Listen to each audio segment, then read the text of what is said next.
Good morning. Can anyone hear me? Or it's Yes, afternoon. Maria. Hello. Hello, we can Miss hear you well. Christina, how are you? I'm good, thank you. Thank you for joining. I think we will start in a minute. So we can turn off the video for now. Thank you.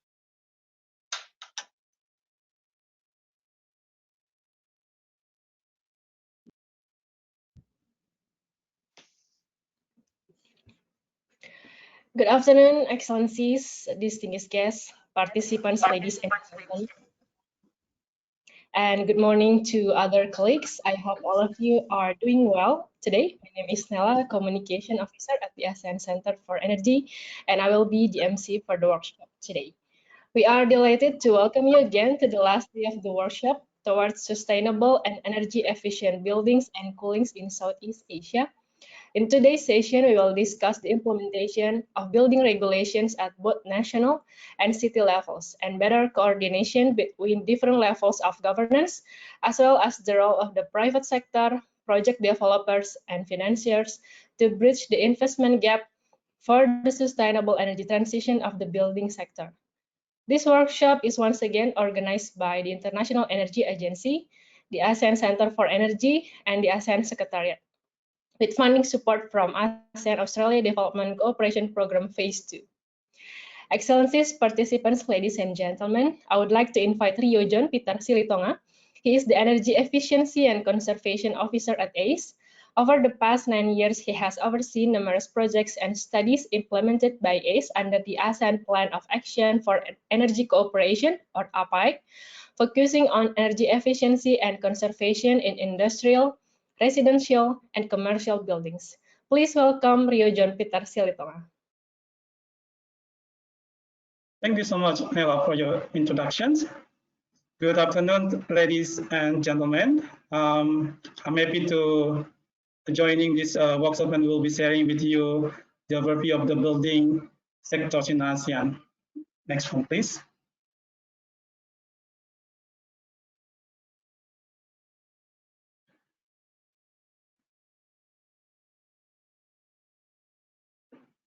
Yeah, next one, please. Sorry.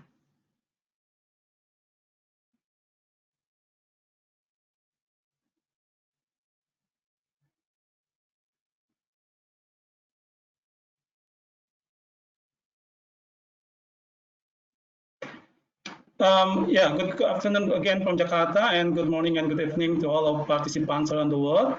Let me welcome you all again to the Day 2 workshop of ASEAN IEA on the Sustainable Building and Cooling Roadmap. As our today's work focus on building sectors, I would like to share with you all the overview, strategy framework, and the important role of building sectors to support ASEAN ambitious ER target and also realizations of the roadmap toward net zero buildings. My presentation content today will include ASEAN strategy on EE, why EE in building so critical, program on building, and moving forward on building sectors.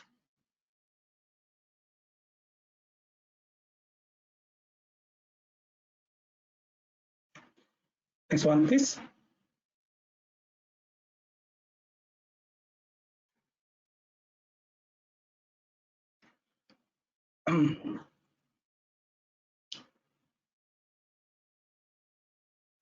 The region has been in condition on energy efficiency, which is widely regarded as the most cost-effective ways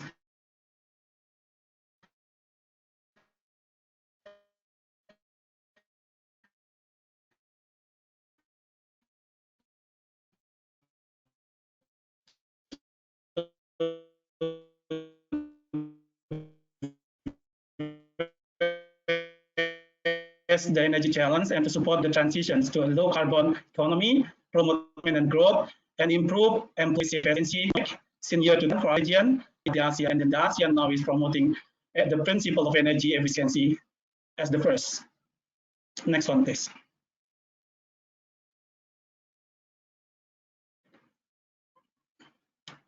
Allow me to share with you the outcomes of the 39th ASEAN Ministerial Energy Meeting, also as known as AMEM, which hosted by Brunei Darussalam last 15 September 2021. This is the highest profile meeting among the energy cooperation group in ASEAN, and we can see that the meeting also reaffirmed the importance of energy efficiency in building sectors to help reducing energy use and emissions of ASEAN region. Next one, please. Where are we now in terms of energy intensity reduction target? For your information, ASEAN agreed to use energy intensity definition as total primary energy supply per GDP to track the APEX EI reduction based on 2005 level. While we are pleased to have meet our EI reduction target under the previous APEC 2016-2020, which achieved the 21% in 2018, based on 2005 level, exceeding the 20% target of energy intensity set under the plan. However, there are some challenges ahead to reach the projected IO6 energy intensity reduction potential by 32% in 2025. Therefore, the leaders again endorsed the direction that ASEAN need to intensify the partnership and collaboration to expedite the whole process, particularly on harmonizing energy efficiency policy and planning so that more can be done for achieving the ambitious energy intensity reduction. Next one, please. Energy efficiency in building is a key to achieve APEX EI target according to the IO6 projection by 2025. Disaggregated by sectors, building commercial plus residential is the third largest in terms of energy demand in ASEAN region. If energy efficiency efforts are not made, we will see commercial building will have the most notable demand growth in all scenarios based on the IO6 study. Next one, please. Following the previous figure, the 6 ASEAN Energy Outlook IO6 baseline scenarios shows that ASEAN's total final consumption is expected to double from 2017 to 2040, and building energy consumption will grow by 2/3 by 2030 and by 120%. In 2040, the data also shows that the electricity demand dominates the commercial sector with a share of 80%, followed by the demand for oil and biomass with 15% and 2% respectively. So I think it is obvious addressing energy demand in building will help ASEAN to achieve APEX EI target. Further, the data shows that energy efficiency measure could help to tackle this growth by at least 20%. Next one, please.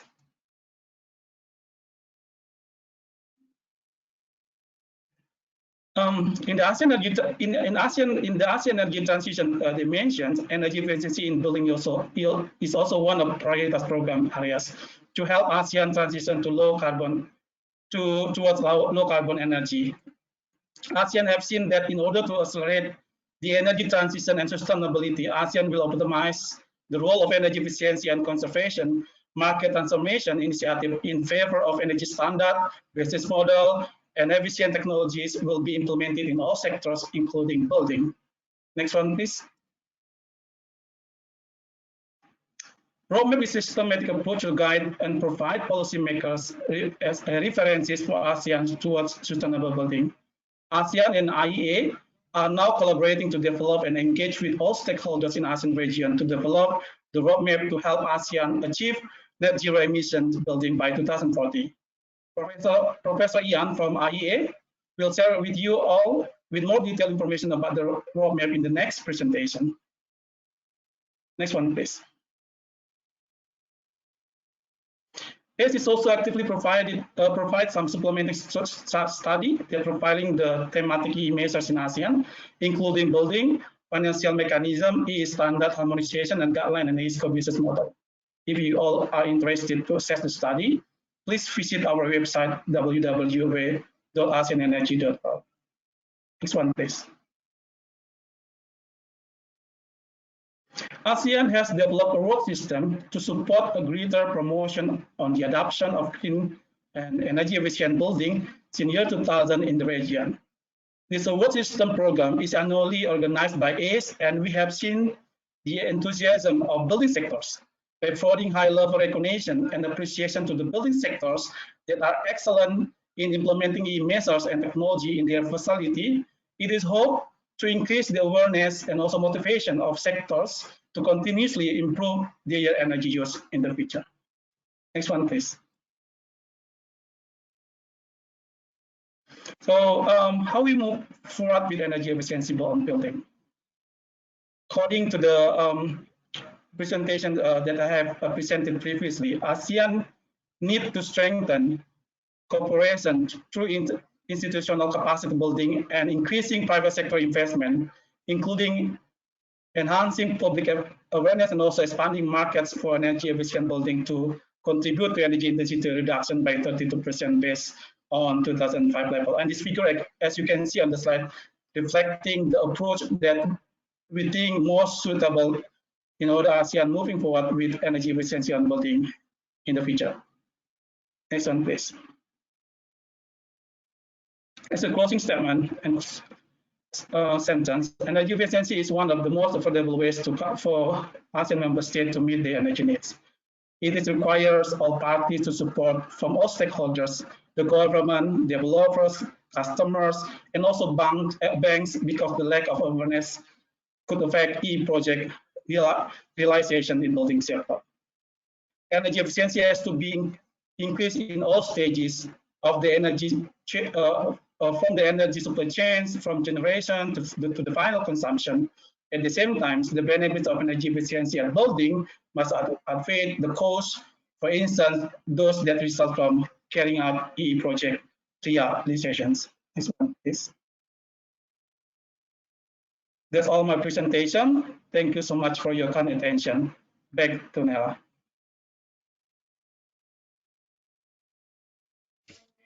Thank you very much, Rio.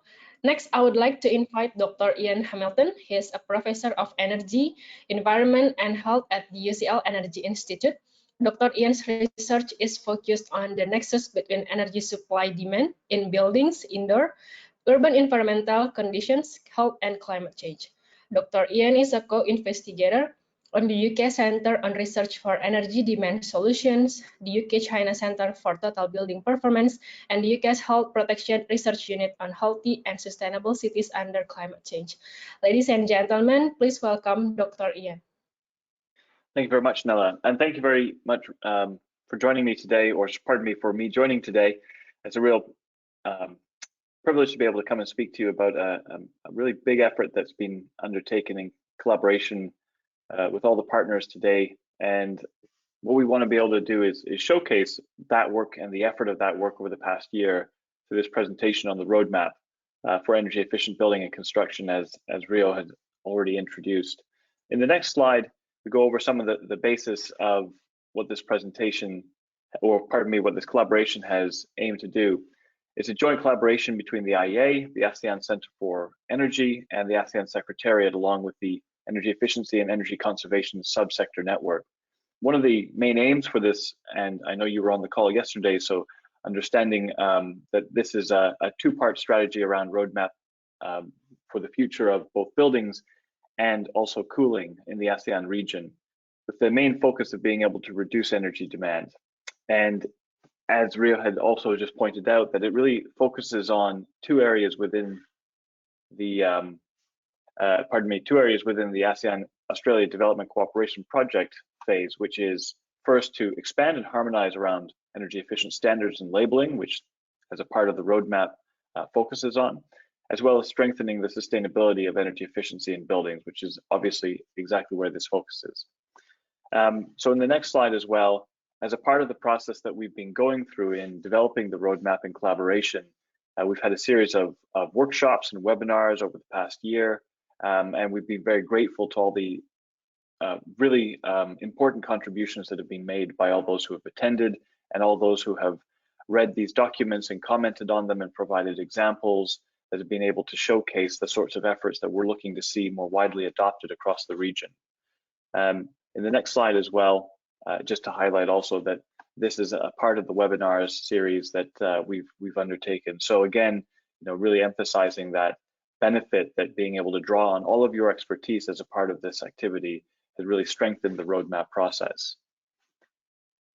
So in the next slide, the building sector, incredibly important, certainly globally, being responsible for around 40% of global emissions and also energy use from the energy sector.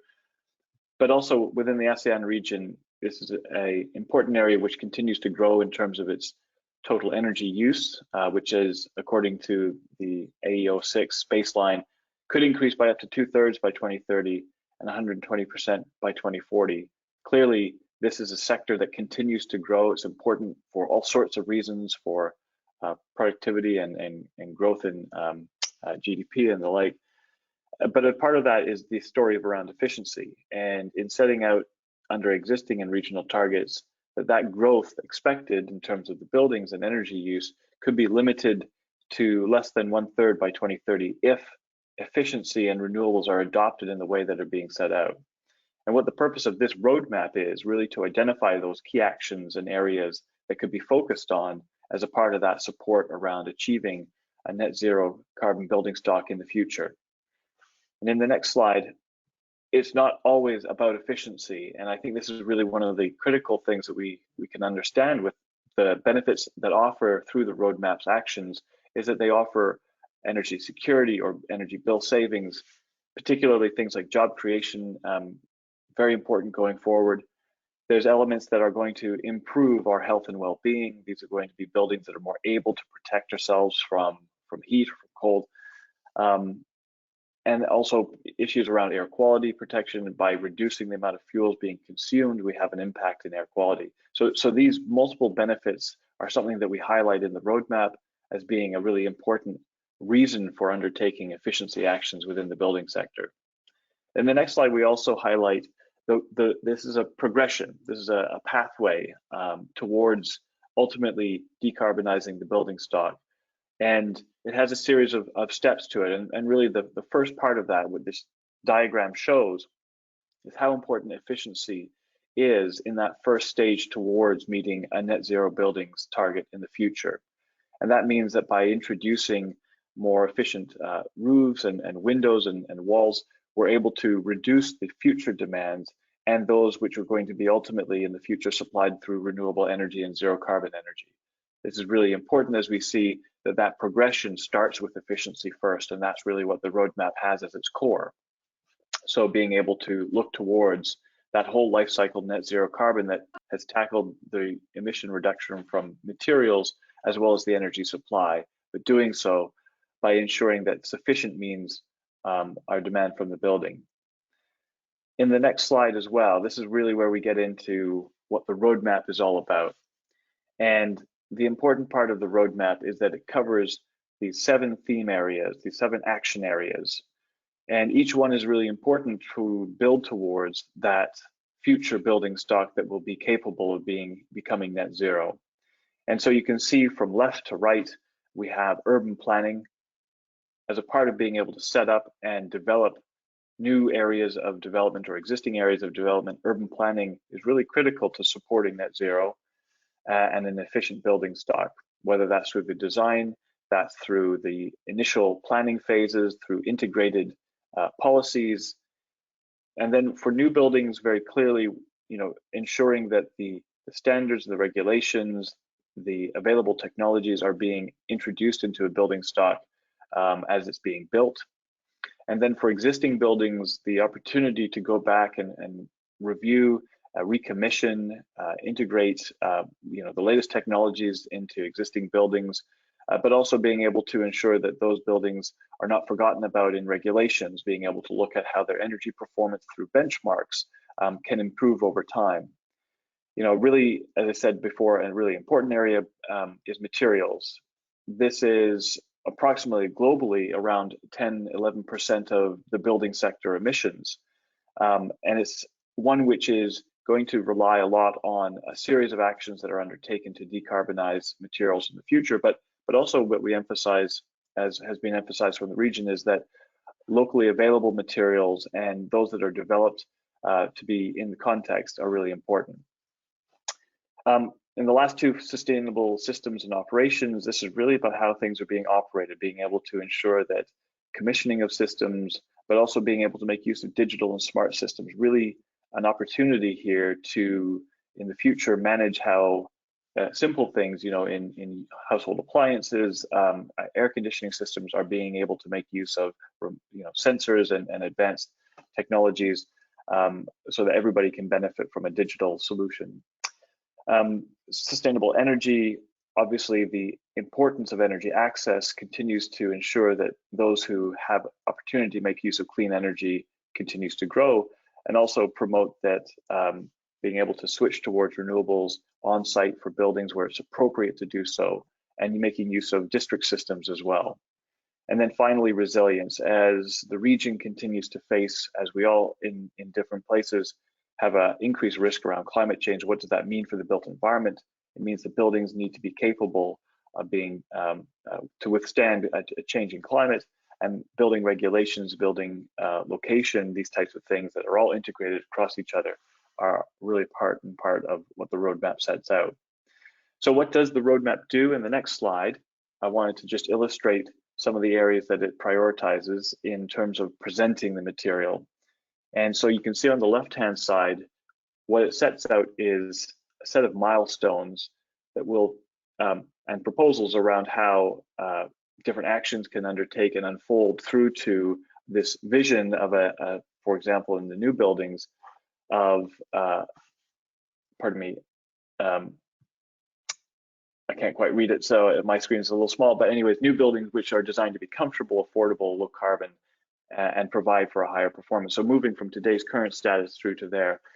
And what you see on the right-hand slide is a set of action areas with some detailed actions. So each one for new buildings, for example, looking to new buildings to boost the market demand through efficient and low carbon buildings.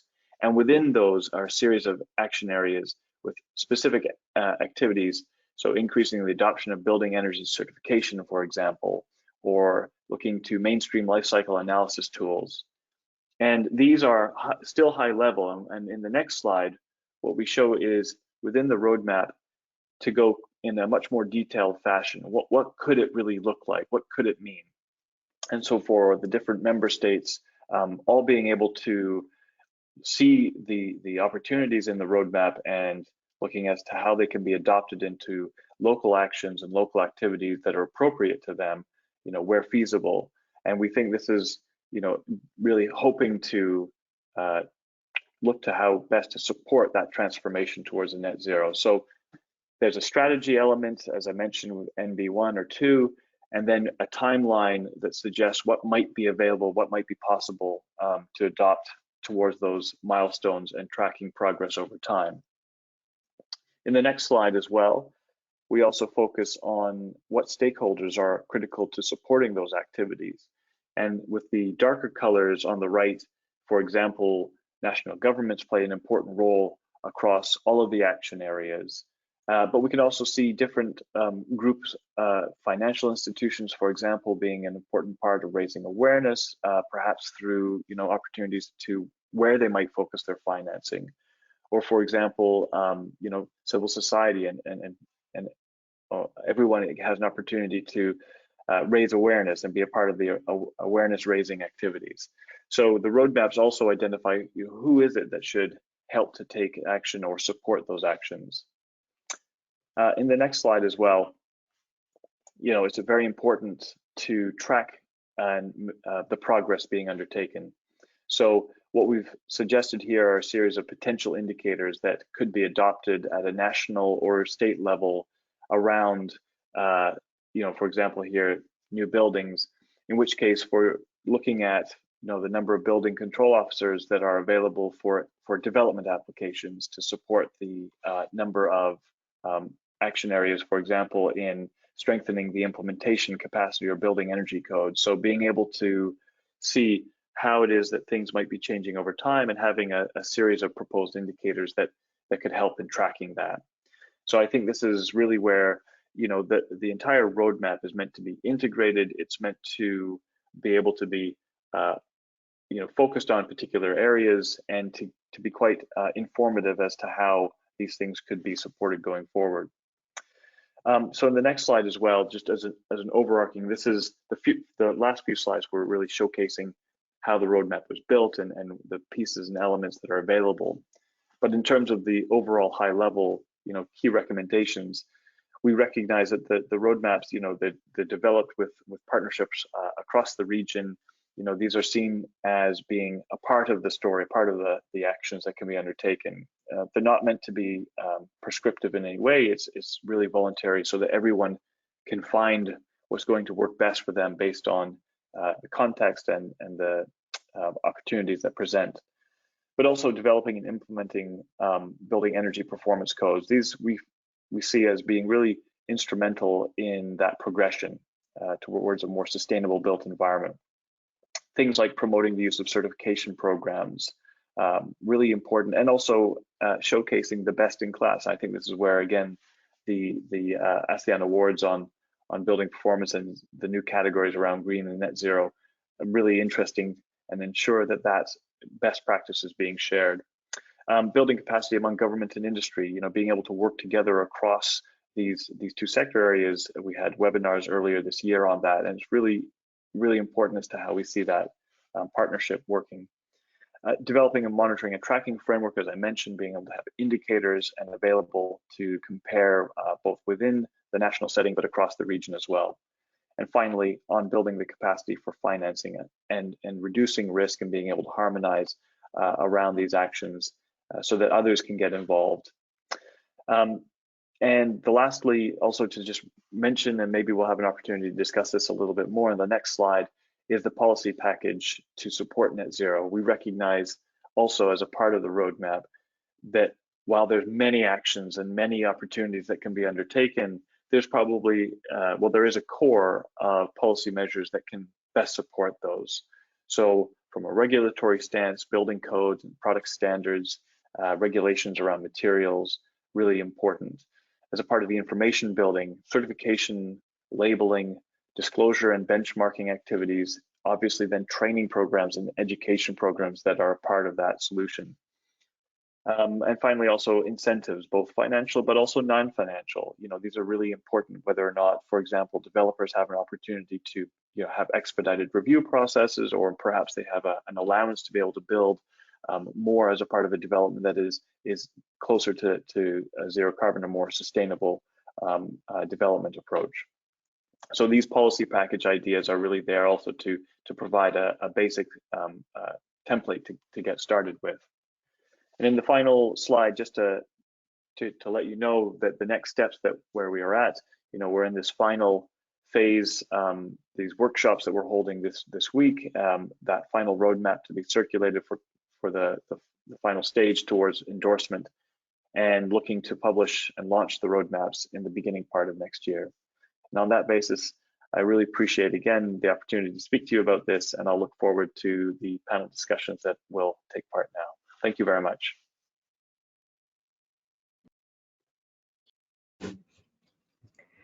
Thank you very much, Dr. Ian. And now I'd like to invite Dr. Ksenia Petrichenko to lead the panel discussion on accelerating transition of buildings toward net zero. Dr. Ksenia is the Energy Efficiency Policy Analyst from the International Energy Agency. She leads the work of the Energy Efficiency Division related to buildings. Before joining the IEA, Dr. Ksenia served as an Economic Affairs Officer with the Energy Division of the United Nations Economic and Social Commission for Asia and the Pacific, or ESCAP.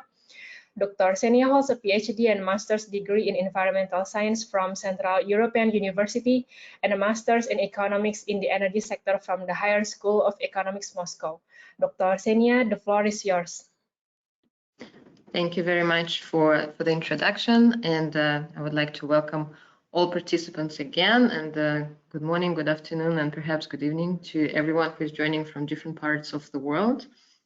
It's my pleasure to moderate this panel discussion towards net zero for buildings and construction sector in Southeast Asia. We're gonna have a quite interesting and diverse panel today, but before we jump into discussion with our panelists, I would like to give the floor and maybe ask a couple of follow-up questions to Dr. Hamilton, because I know he is going to have to go very soon.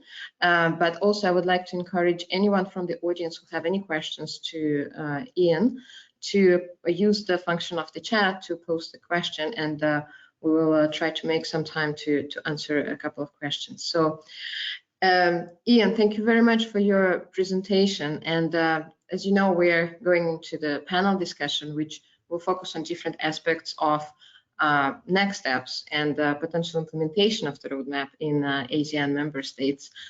So I would like just to get some of your insights and your views on how do you think countries and governments should approach this process of implementation. You mentioned a number of recommendations in the policy package, but is there anything you would like to really emphasize and crystallize for the governments and other stakeholders to take on board? Thank you. Thanks, Ksenia. Yeah, we really wanted to be able to kind of, both in the roadmap, but also looking to the Asia roadmap that was developed at the regional level, and capacity building as being a core part of that implementation strategy.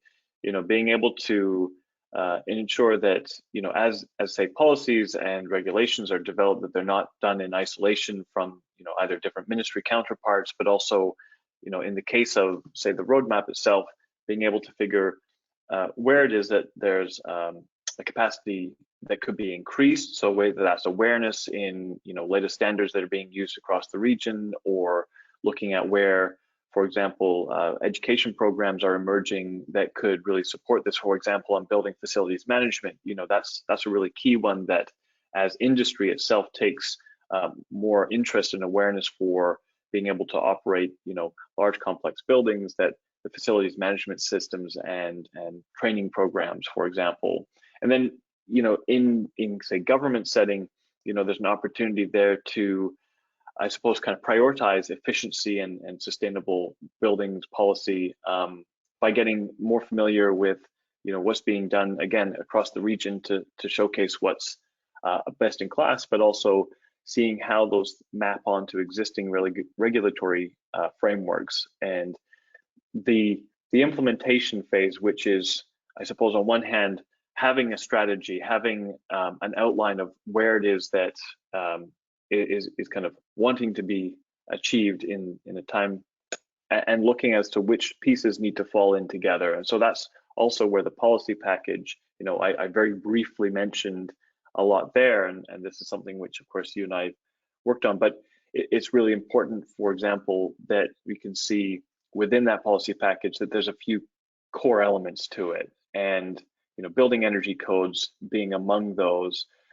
being able to ensure that there's minimum performance standards for building operations, being able to see that certain products have, again, minimum energy performance standards, because it's really important that they set the baseline first.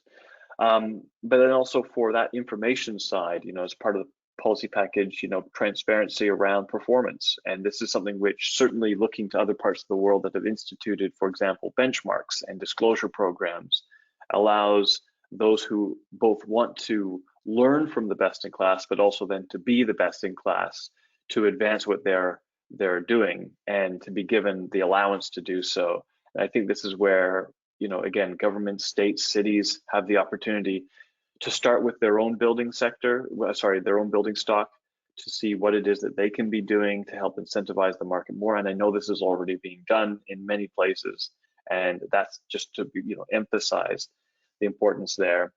But also, of course, you know, recognizing that being able to say to people that efficiency in its own right, as I mentioned at the very beginning of that talk, is not necessarily the end goal always. And it's, in fact, there's a lot of other benefits that come as a part of this. So, you know, being able to say, look, you've got a more comfortable building, you've got one which can better protect you from heat.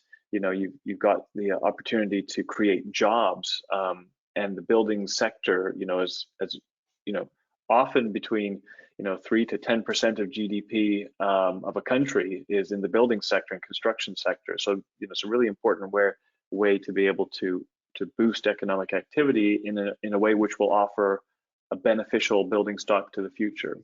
So I think these are the sorts of things that policy package, but the implementation, being able to focus on a few key areas in the first instance and be able to build those out and integrate them more under such a strategy, is really what we're hoping to see as a part of the roadmap development.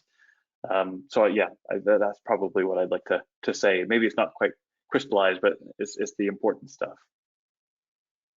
Thank you very much, Ian. And I think you picked on a number of very important points, which we'll take further in our discussion. Thank you so much. I think we will let you go. I know you have to jump off. But again, thank you very much for your presentation and for setting the scene for our panel discussion. With that, Thanks, I would like to, everyone. thank you.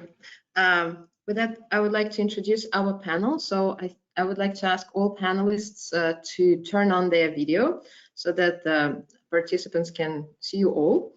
And again, I would like to encourage the audience to use the chat function throughout our discussion to pose any questions which might come to your mind, and I will try to take some of them at the end of our discussion. So today I'm gonna make a quick round of introduction, and then I'll allow each panelist to say a few words about their own work and their interest and focus on in relation to energy efficiency in buildings in the ASEAN region. So today we have Ms. Kim Toa Vu, Senior Program Officer for the Global Program on Energy Efficiency in Buildings with GIZ Office in Vietnam, who also serves as Project Technical Advisor to the Ministry of Construction of Vietnam. We have Dr. Zulfikar Urnadi, Senior Officer of Sustainable Energy, Renewable Energy and Energy Efficiency with ASEAN Center for Energy. Have Ibu Vera Revina Sari, Deputy Governor for Spatial Planning and Environment, DKI Jakarta. Also, Dr. Birnadia Iravati Chandradevi, Secretary General of United Cities and Local Governments Asia Pacific, UCLGSPAC. Dr. Pradit Thakrakhan, Unit Head, Sovereign Energy Operations, Greater Mekong Subregion, Southeast Asia Energy Division of Asia Development Bank. And Ms. Maria Atkinson, Advisor to Powerledger.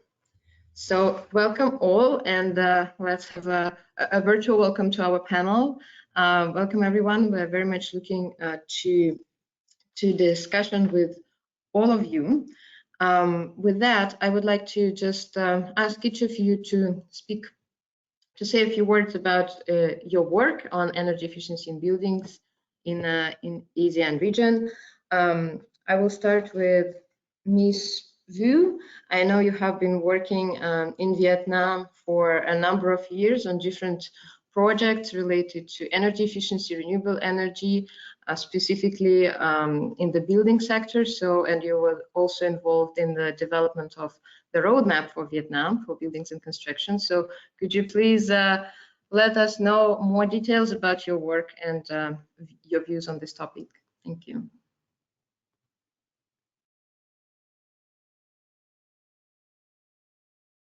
Please unmute yourself. No, we can't hear you just yet.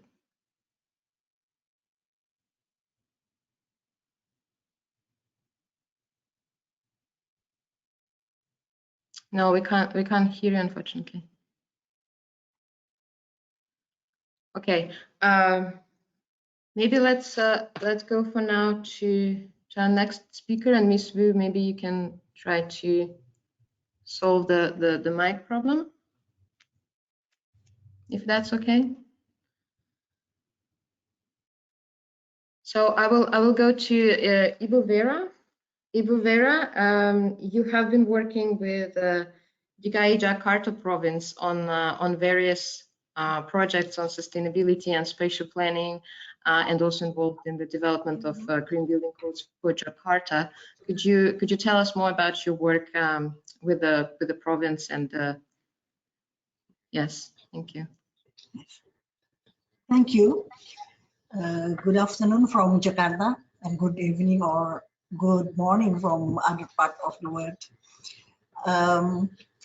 As an acting deputy governor for spatial planning and environment, my work is dealing with the combination of spatial planning with the environment, including the energy sectors and of course, the green buildings. So in this assignment, I also coordinate all departments or institutions which dealing with the spatial planning and also the environment sectors, and coordinate with surrounding areas of Jakarta, including in some areas and also the some cities around Jakarta area. And I think one of the assignment, the very recent assignment is dealing with the green building code, and actually we, I as a acting deputy governor, support all of effort to implement the green building code in Jakarta, and it is I realize that it is very difficult and needs very huge effort because we face other problems in dealing with the buildings. So the green building related to this saving energy is one of the priority program for Jakarta. Thank you. Thank you very much, Ibu Vera. I'm sure we would want to know more about the process of development of the Green Building Code and what barriers and difficulties you faced, so that other cities in Southeast Asia can learn from. But let me go to the next panelist for the introduction, and let's stay at the city and province level for a while. So I would like to invite Dr. Bernardia to talk about UCL-GSPAC's work with different cities and subnational level jurisdictions in Asia and the Pacific, because that's very relevant for the process of implementation of national strategies. Dr. Bernardia, please. Thank you very much. Good afternoon, good morning, everyone. It's really a big pleasure for me to join these discussions. Also nice to see Bu Vera, my classmate in Japan. It's really nice for us to discuss on this important subject, which is energy sector, because this is quite critical now. I think you join COP26 discussions, and we have a high expectation of increasing renewable energies as well as the increasing energy efficiency.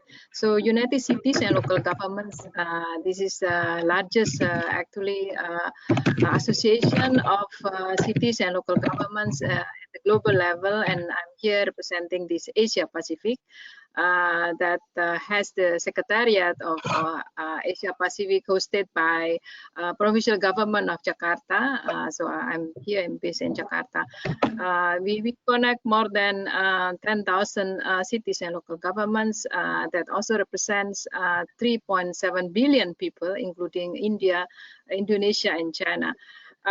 We address the importance of this energy sector through the localization of SDGs programs, including this SDG 7 on the accessibility, on the affordability of energy among local governments and cities.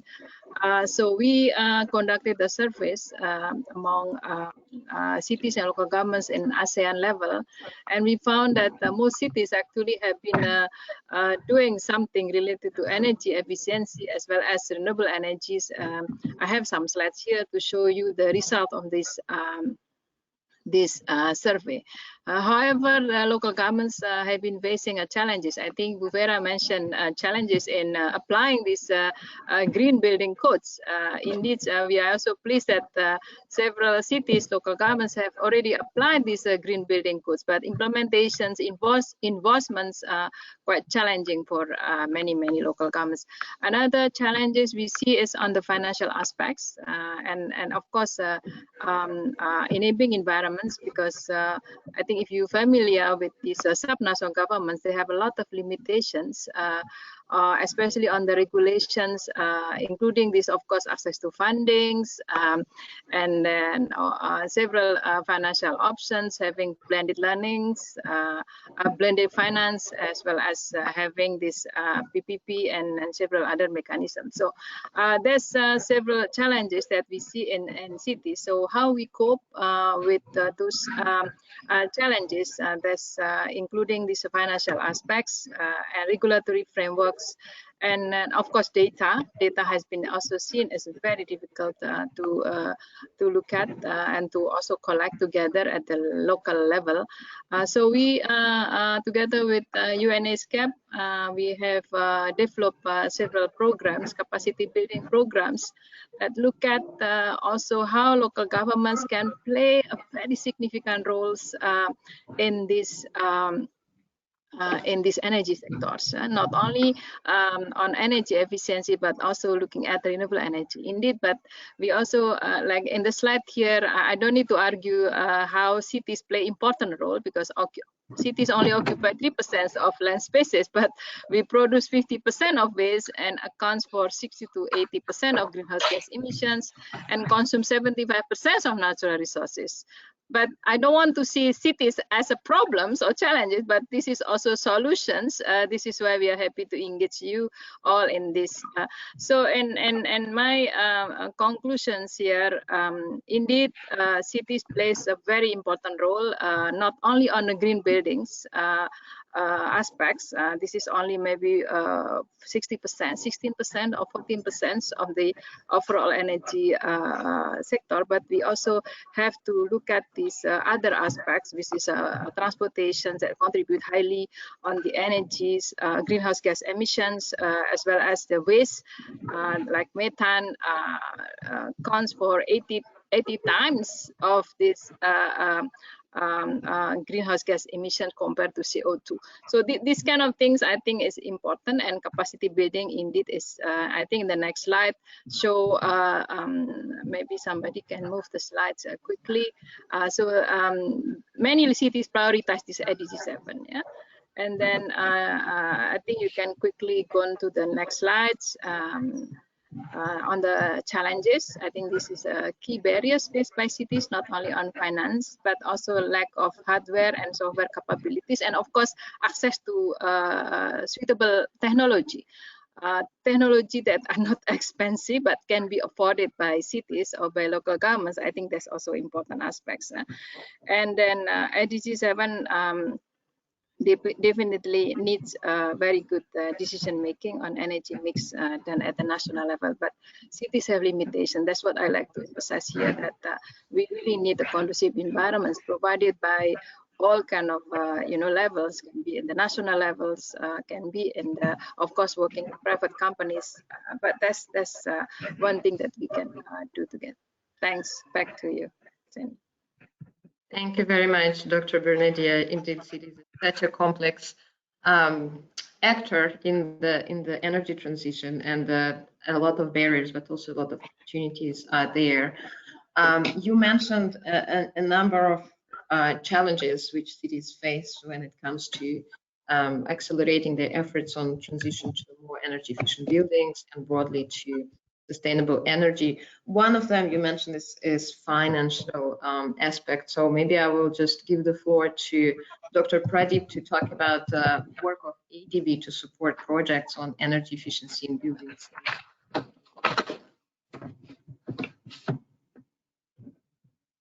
Thank you very much, Senia. Can you hear me well? Great. Well, thank you and good afternoon to everybody, and thanks to ASEAN and IEA for inviting ADB to this event. It's a special privilege because I've been on many panels where you only see men, and this is particularly privileged for me to be on a panel where I'm the only man. I think Ian Hamilton talked about the many benefits of energy efficiency, and he mentioned employment generation as one of those. And I think what he needs to also talk about is that we know from surveys that energy efficiency in particular actually has more equitable employment benefits. So for every dollar spent, actually more women, a higher percentage of women get employed. I think and today is a good demonstration of that. So moving on to financing, we've heard so much about the need for energy efficiency financing, and maybe I can just put it in terms of people. Ultimately, this is all about people. So about 600 million people in Asia Pacific live in informal settlements, in poor quality housing or practically no housing. And every day, 130,000 people are added to that number. I mean, this is a monstrous problem. And so what we need to, and as we start to bring these people into affordable housing, we also want to make sure that this is high quality housing, resource efficient housing. And the question is, how do we finance this? Residential housing is a large portion of the whole greenhouse gas abatement problem. Ian talked about the percentages for buildings in general, but single unit housing is about 17% of the global greenhouse gas emissions. And it is notoriously difficult to finance this particular sector. They tend to be smaller units, small projects, disaggregated.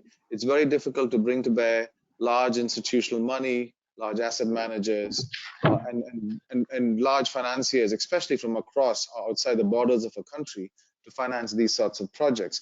And this is where the new asset class of what we call ESG, or environmental, social, and governance-based bonds, become really important. This is a very rapidly growing area. Globally, in 2020, about $600 billion of these bonds were issued. To compare with that number, in Southeast Asia, it is about 12 billion. So it is a very small percentage of the global bond issuance mix, but it's both the globe and ASEAN are growing extremely rapidly. And we think that this is an area, and this is an asset tool that can be used to support affordable housing. And let me just quickly walk you through an example of a recent project that we worked on in Thailand. So Thailand's got the National Housing Authority, which is a state-owned enterprise established in 1973. Its mandate is to develop affordable housing. So NHA has very large expansion plans, and they need funding. They want to go to capital markets and raise this funding, but they want to do it in a way that also brings out their narrative about how they are providing a social service, but then also becoming more environmentally friendly. So they approached ADB, and we talked about helping them with a social bond framework. They wanted to be the first in the ASEAN to issue a social bond. So ADB provided technical assistance to draw up the social bond framework, help them to identify eligible assets, to take them to the second party opinion, the verification, the certification process, and it was successful. They issued a bond for $200 million in August of 2020. As I mentioned, it was the first social bond issued by SOE, the ASEAN. And then they issued a second tranche a few months later for 100 million. And then their ambitions were peaked. And we said, look, why don't we take a look at your assets and see if you can become more energy efficient? Not only are you providing a social service, let's see the quality of your assets. And so meanwhile, NHA had already identified various different certification schemes for energy efficient housing. They looked at the EGAT label number 5, which is a national label. They also looked at LEED. They looked at global programs like EDGE. And they were beginning to benchmark their assets against these schemes. And so we helped them with that process. And we found that in the short term, they may not be at the level where they can meet international standards, but they can definitely meet national standards. And we found that 15% of their total assets qualified as energy efficient homes, leading to energy savings of about 25% relative to their average asset base. And so we helped them to draw out a sustainability bond framework that includes a social component and a green component. And this bond was issued earlier this year. And again, it was the first state-owned enterprise in the ASEAN to issue a sustainability bond, fully subscribed, very successful. And what this has done is now given them the drivers to now expand and actually make their assets even more efficient so they can qualify for international standards and then be certified by international bodies like the Climate Bond Initiative. So essentially, in short, NHA providing affordable housing has embarked on a journey where they're not only looking to expand their social services, but then also trying to make it green along the way. And large asset managers and large sources of institutional capital are funding this. And we hope to be able to replicate this across the region. Thank you. Thank you very much, Dr. Pradeep. That's very interesting tools and mechanisms you were talking about from the point of view of social bonds and how we can support affordable housing, which is a crucial, as you mentioned, aspect for the region. So thank you very much for your introductory remarks. I think now I would like to turn to Maria Atkinson, because I think it's sort of linked to the barriers and to the financial aspects. Maria has been advising a number of different institutions and organizations on the business of sustainability, and she's working now as advisor with PowerLedger, which is a very interesting and innovative company. So Maria, I just want to hear more about your work in terms of supporting energy efficiency and sustainable energy transition, and your views on the role of private sector and innovation in this process, please. Maria. Thank you, everyone. I might, for our audience, get us all to hit mute. There's a bit of background noise from each of us, but it's a great privilege to be here. I'm actually joining from London. You can detect my Australian accent, and so it's wonderful to be here. 20 years ago, I was part of the movement establishing green buildings, and Che Wall also helped me form the Australian Green Building Council and was the first chair of the World Green Building Council. And Dr. Pradeep is also a technical advisor in the climate bonds establishing the rules for buildings. So over 20 years, we've seen a wonderful movement of the way in which the built environment can respond to environmental needs. I think at the moment we have an urgency around decarbonisation, and the presentations this morning point to the enormous opportunity in the ASEAN region. I am an advisor to PowerLedger, and so this slide is a little busy, but I'll step you through it. So it's essentially an operating system for new energy markets, and it enables tracking and trading of energy, but also supporting the grid with flexibility services. And it can also, in certain markets, be tracking and trading environmental commodities, so trading carbon in that environment. Now, what we're seeing in buildings is that they are essentially distributed energy resource opportunities. We can generate energy on buildings, we can store energy within buildings, and with electric vehicles being essentially batteries on wheels, there's this great opportunity to activate local distributed energy resources. So PowerLedger has 30 projects in 11 countries, KEPCO and EREX in Japan, TDED and BCPG, the largest commercial energy trading, is in Thailand, Tata Power in India, Uttar Pradesh government in India, and of course with the wonderful organisation SEA in Malaysia, and there are several projects in Australia. Fair amount of noise in the background. So this slide is really the new energy paradigm. We need to accept that energy is a dynamic marketplace, and that we can have load shifting, storage, and involve also demand management, this energy efficiency element. So getting heating and cooling systems to also be part of the way of supporting a grid, providing energy that is clean and green to the grid. So this is an extraordinary opportunity, and I really think that this trading platform that PowerLedger is an innovator in allows consumers and building owners and occupiers to sell energy to their peers in a trustless environment. So if you have thousands and hundreds of thousands of buildings trading energy in real time, you need the solution, which is blockchain, which ensures that the trading can be accounted and settled in fast time allocations and can be trusted. And so that's essentially what you're looking at here, an old energy system of large-scale distributed moving electrons to buildings for use, changing that completely to allowing energy to be dynamic and energy to be a commodity traded just in the same way that we've had distributed solutions of Uber and Airbnb operating in new markets. Energy commodity trading in new markets is an exciting and I think fascinating opportunity to earn revenue from built assets, for buildings contributing, but also getting money for generating excess power at certain times of the day where they don't need it. Thank you, Ksenia. Thank you very much, Maria. And it's a very exciting picture you're painting in terms of the new energy paradigm and the transition and the role of buildings, which they can play a much more active role in the system. So I'm looking forward to discussing some of the aspects in more detail. Now I would like to ask if Dr. Zulfikar is with us. I know he had some technical difficulties, but Dr. Zulfikar from ASEAN Center for Energy, if you want to give your introductory remarks.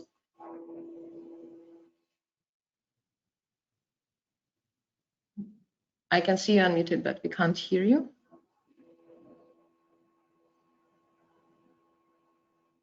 Okay, perhaps Dr. Zulfikar still has some technical issues, so we will try to get back to you. How about now? Yes, we can hear you. Thank you very much. All right. Yes, thank you and apologize for the technical issues. I found that my camera does not really detect it on the system, and then yeah, the microphone was a little bit of issue. First of all, thank you very much, and probably apologize for Dr. Pradeep that due to some last notice as well, I am put as a additional panelist. So we have to share the portion of the mail in this panel in this afternoon. So just to introduce myself, my name is Zulfikar. I'm Senior Officer in the Renewable Energy and Energy Efficiency of ACE, also in the ASEAN Climate Change and Energy Project. And last, I am mandated to lead the development of the 7th ASEAN Energy Outlook, or the AEO7, which is the flagship publication of ACE and the ASEAN member states in the modeling and outlook of the energy system in the next few 20, 30, 40 years. So I think in commenting the building energy demand in ASEAN region, it was great to hear from other panelists on the issues and also on the challenges, but also on the opportunities on how the ASEAN as a region can expand its building system, make it more efficient, more cleaner. And I think from the ASEAN perspective, it would be very crucial in achieving our regional target, especially in the reduction of energy intensity by 32% in 2025. But also we noted that, as mentioned previously by Maria, that there are a lot of opportunities in distributed generations in the building, which also in line with our target in the renewable energy to reach the 23% of RECR in TPS. So I think there are a lot of interest from the ASEAN as a region in the building sector. And from the modeling and outlook perspective, we have seen, as mentioned by Rio and also Ian previously, that the AO6 noted that the energy demand in the ASEAN will be growing fast in the next few years, driven by the increase in economic and also in population. And a challenge also for the region is on the recent targets of climate change, of environment, on how we can reduce the carbon footprints in all sectors, not only in transportation or power, but also in building, be it in residential and also commercial. From the AO6, we noted that the demand in residential is growing, but more so in the commercial sector, which is expected to grow in the baseline scenario around 3 times from 2070 to 2040. So there are a lot of rooms here to improve the energy efficiency, so we can push down a lot in this demand. And we noted in the subsequent scenario when we design the national target and also regional target scenario, we see that the energy efficiency is one of the most impactful measures in an attempt to reduce the emissions, among others. So I think it is very important. And my third point is just to show what has been done by ACE together with the ASEAN member states on improving the energy efficiency in the building. Currently, as we are doing the workshop, this is part of the huge part of the APAI, which is the ASEAN Plan of Action of Energy Cooperation, as mentioned by Rio previously. But we're also going to embark in several few others, including the projects on the demand side management, as mentioned also by previous panelists, that it's very important to embrace this demand side management in as an integrated part of the building roadmap. And also from the appliances itself, we have done several activities related with standard and labeling, and also product registration system, which I think will inject well in the building roadmap as well. So the message, I think, on how we can synchronize the various activities currently available in the regional level and also in the national level towards this development of building roadmap. So I think that would be some of my initial comments. First, back to you, Xenia. Thank you. Thank you so much, Dr. Sufikar, and thank you for joining, for confirming your participation in this panel last minute. We really appreciate that. I think you picked up on some very important points, especially when you said that we need to synchronize the efforts, I think across different levels of governance, but also getting different stakeholders on board. I think Ian also mentioned that in his presentation.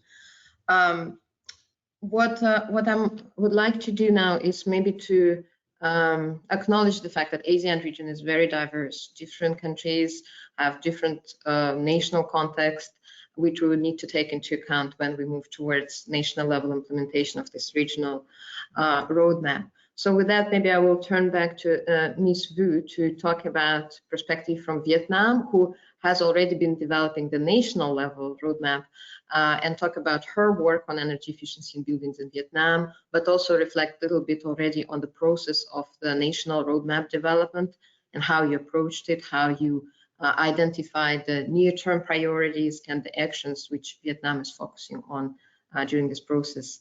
Ms. Vu, please unmute yourself and go ahead.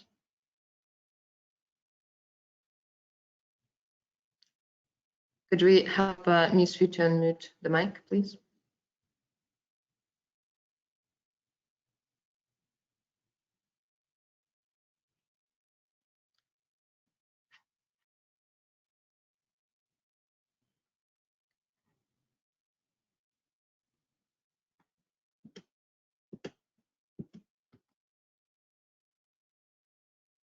Okay.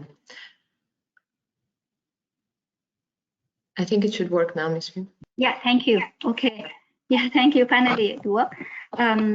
First of all, I would like to express my thanks to EIA and ASEAN already invited us from Vietnam to join this discussion today.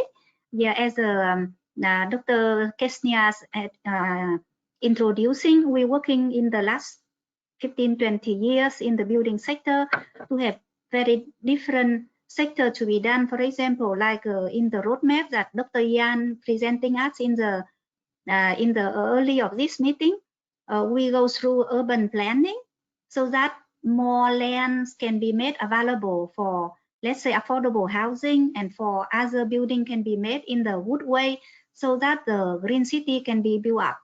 Another component is green and energy efficient building material. In the building roadmap also followed by the Department of Building Material under the Ministry of Construction. And actually the building roadmap in Vietnam have been developed in the last 3 years with the help from the global project for energy efficiency in buildings that I'm working in the last 3-4 years.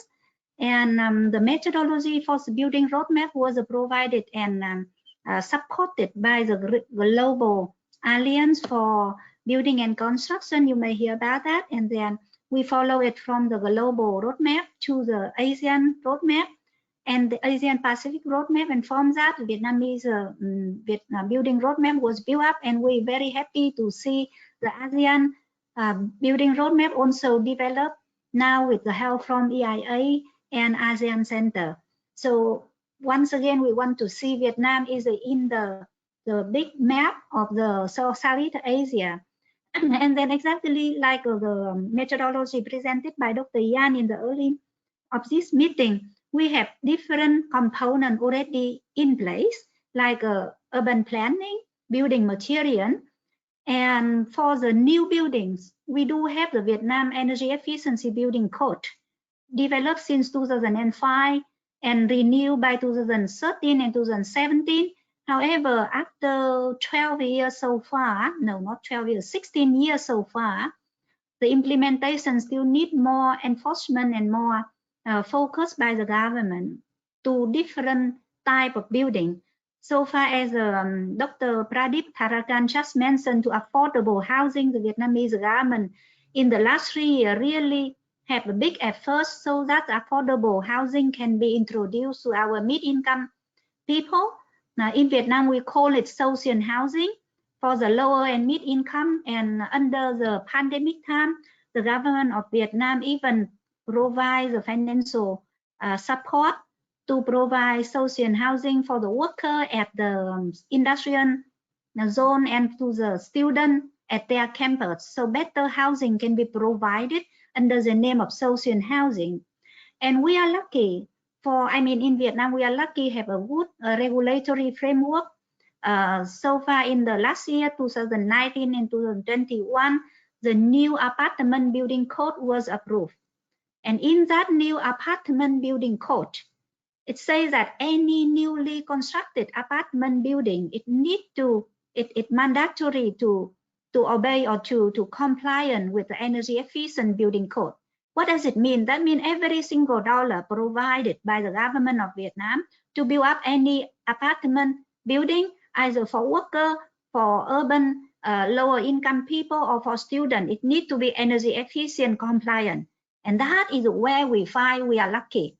So with that one, we would really like to look at ADB or any financial international financial institution that with the supported money from government of Vietnam as a counter fund, we can seek for, let's say, green bond, or like Dr. Tharakan just mentioned, you say it, sustainable bond and other bond that it could make it to be really a good financing mechanism for the affordable housing can be made as energy efficient housing and green housing. And that is for the new building component of the Vietnam building roadmap. The most difficult part of the roadmap is retrofit for the existing building. As you know, everywhere we are under the wartime, and the old building is really become degraded now, and then the government have 10 years struggle to do it without very big successful. And now under the pandemic, the big building and old building for so much concentrated urban areas is the most difficult point of the government job. So that is the critical point in the Vietnamese building roadmap that we are supporting now. And then together with the pandemic, it become more important.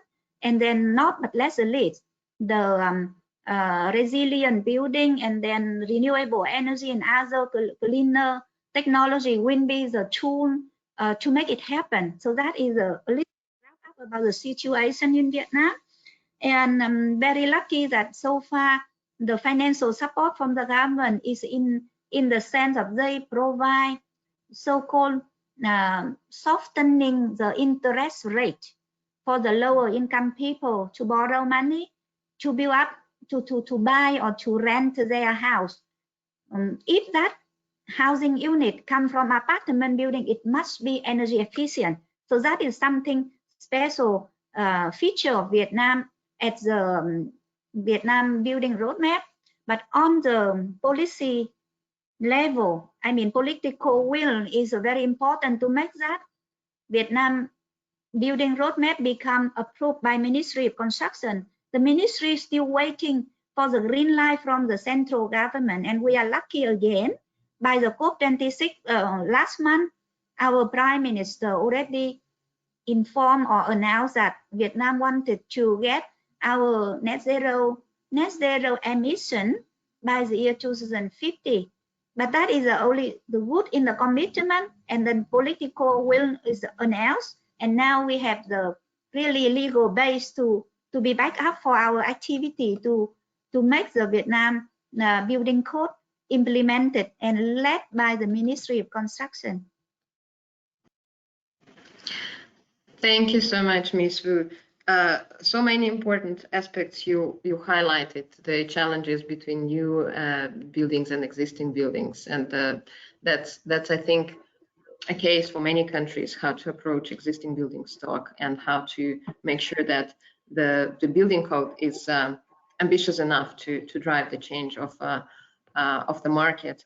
I think you also picked up on financial aspect, and I will turn to Dr. Pradeep in a minute. But before that, I really want to also ask Ibu Vera maybe to talk more about Green Building Code for Jakarta province, to see how maybe some of the challenges that Ms. Wu outlined at the national level were approached at the subnational level. Ibu Vera, you mentioned there were some challenges and barriers in the development and implementation of the Green Building Code. Maybe you could talk a little bit more about them.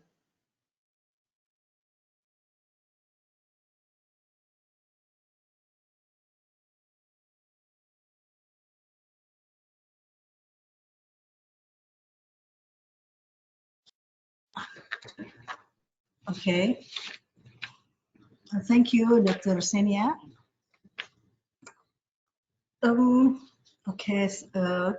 Actually, since 2012, Jakarta has been conducting the implementation of green building, and the significant success factor for its implementation is the strong commitment of the many stakeholders to apply the Green Building Code. And this commitment could be identified as a government policy, as well as support from development companies, citizen building owners, building operators, and related industries. And the Green Building Code in Jakarta applies for both new and existing buildings. And in regards with energy efficiency, the new buildings must meet some technical measurement in facade system, ventilation system, air conditioning, lighting, transportation system, inside buildings, and electronic system. Meanwhile, in managing energy efficiency in the existing buildings, energy audits are regularly conducted to obtain the performance of energy usage in these buildings. During the period of its implementation, Jakarta has more challenges to encourage the implementation of Green Building Code, particularly in the existing buildings. And in order to accelerate its implementation in the existing buildings, Jakarta apply incentives and disincentive schemes for buildings owner and operators. Besides, its implementation in the existing buildings also needs a robust monitoring system of the electricity and water usage. Currently, the existing building owners must report the building consumption of electricity and water and building air quality, as well as their conservation program to the related agency in every 12 months.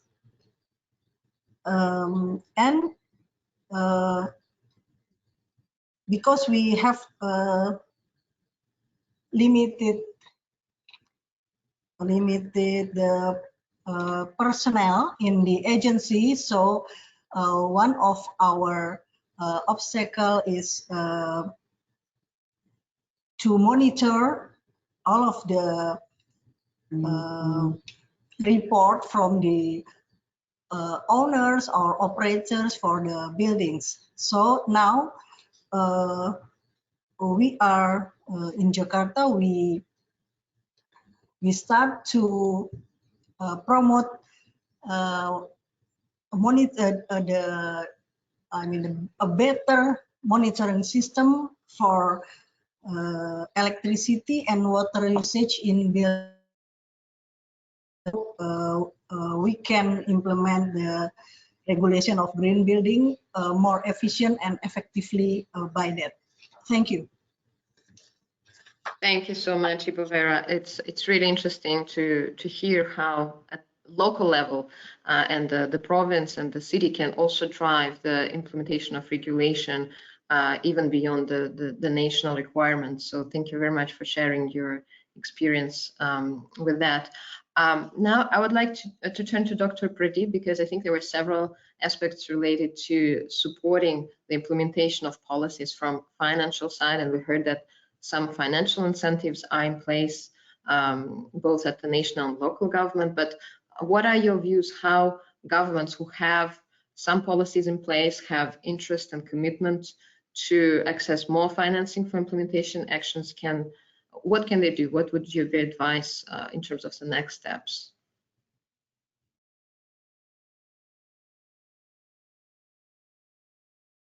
I think definitely when it comes to energy efficiency financing, governments have a really important role to play. The role of public financing is really important. And what we often tell our clients is that, look, governments need to take the lead. And you can start with public buildings. I mean, you have immediate scale. You're saving the government money. You're creating a demonstration effect. You're creating jobs. You're creating local an ecosystem of actors that provides goods and services, which can then also be applicable to the private sector. So, and what we're doing now is, for instance, in the case of Cambodia, an ASEAN member state, we are working with the government to put in place the first set of policies. So the government is actually drafting a national energy efficiency policy. Following that, they're also working on a sub-decree for appliances efficiencies, and then following that up with a minimum efficiency performance standard for ACs and for refrigerators.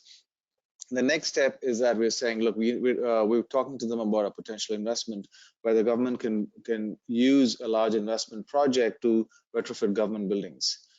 So I think that's one way in which governments can clearly make a dent. The other is to set up innovative financing instruments like revolving funds. Thailand's got a good example in the past with the energy efficiency revolving fund, although in recent years they really haven't done much in that space, and actually some of the progress has actually slipped back. But I think other countries in the region should learn from that experience and see if there is a way to bring together blended finance pools of money that can be used to buy down the interest rates or de-risk certain projects, or help bring up new actors such as startups in the space by providing early seed capital. So all of these things governments can do. And just to go back to Ms. Kim's earlier point, it's good to see you again. We worked together many years ago. Is the whole idea of ESG bonds. I mean, I think this is a whole new area that needs to be tapped. But for any bond issuance, you have certain prerequisites, right? It's a well understood fixed income product. So you need a credible issuer. You need proper asset base, eligible assets. You need a good ecosystem of service providers, like second party opinion providers, verifiers, certifiers, all of that. And ADB is working with the ASEAN Capital Markets Forum to help countries in the region prepare themselves to expand the market for ESG bonds. So we've done a lot of these bond issuances, either supported them through technical advice or actually invested in these bonds themselves. We've done projects in Thailand. We are assisting clients in Indonesia. And we look forward to working with clients in Vietnam and eventually in Cambodia as well. Thank you very much, Dr. Pradeep. I think your point about governments really taking the lead in the process and other stakeholders and financiers supporting them in this very crucial for our ASEAN member states to hear. And it's great that you outlined the opportunities for accessing financing and thinking how different financial instruments can really support the action. With that, I want to maybe ask Maria to give her reflections from the private sector and maybe startup perspective, because Moderator also worked with a number of member states in ASEAN and has different projects. But what would be your perspective on working between startups, technological innovation, and governments? How governments can play a more active role in implementation of these innovative solutions to make buildings, let's say, more active actor in sustainable energy transition? Thank you. It's a very good question about trusting organisations that are considered startup that have had a series of trial projects. We always just want to go and do a trial, another case study, and I think we're not getting to scale, and the innovation opportunity is really that we need to get to scale. So my message for governments is to, and representatives within governments, is to understand where project trials have occurred, to form the relationships with those trials, but don't try to just replicate the trial. Enable the scaling of the innovation. I think that's a very key point. In regards to Power Ledger, I mean, we've all been working for so very long in, first of all, getting buildings to be part of, for example, COP. It's really only been a couple of COPs that the built environment has been discussed, that politicians and governments are appreciating the decarbonisation opportunities of buildings. Energy efficiency with technology and regulation, we've had many years and we're all working very hard on that. But we always falter when it comes down to occupant behaviour and user behaviour. So the Power Ledger technology actually enables democratisation of power. It allows people to control their energy use and to make money from saving energy. And so this wonderful, I think, unique play of innovation solving issues that just regulation and technology alone can't, but also thinking about energy as an ecosystem where there is alternate supply and demand. The wonderful in Thailand, the T77 project, which has been going for many, many years, has a school project which has a large roof area that can generate more energy than it uses. The school day is also very short and not on weekends, and there's holidays. So there's a lot of time that the excess energy can be exported and used by surrounding buildings. There's a dental hospital right near the school that has too small a building roof span to generate its own energy demand. And so it buys from the school, and the school is getting extra revenue to invest in computers and things for the kids. And so this kind of trading environment works. There's a shopping centre and there's a series of residential apartments. And so the shopping centre day use, whereas the residential apartments in the majority aren't occupied during the day, they're at work. And so this idea of an ecosystem of our built environment where demand and energy efficiency also falls into supporting a grid. I must also state that about 80% of the cost of the grid is in poles and wires, and getting large-scale energy generation sources to their need. And so if we start to think about cities as kind of microgrids, as self-generating opportunities, there's much more efficiency in the electron transfer, and it's much, much cheaper to generate energy locally. And there are significant funds available for investing in renewable energy combined with efficiency in the built environment. So I'm extremely optimistic about the next 10 years. Thank you very much, Maria, for optimistic picture indeed, and bringing in this notion of ecosystem and how within the system so many flows of energy can be offsetting each other and really building upon on the system efficiency. I think it's extremely important point. I just want to stay with you for a minute to clarify something, because you brought the notion of trust. And I think when it comes to innovative technological solution, this trust on one hand and uncertainty on the other hand can be a really bottleneck for governments to take action and implement policies. So I'm wondering how, in your work or maybe in work of power ledgers, this barrier was approached, because I know, for example, even on a framework level of regulation in some ASEAN countries, it's very difficult to allow the trading between residential houses or even like large commercial buildings and interaction with the grid. So that sort of disables this opportunity for buildings to be an active part of ecosystem. What do you think can be a solution from your experience?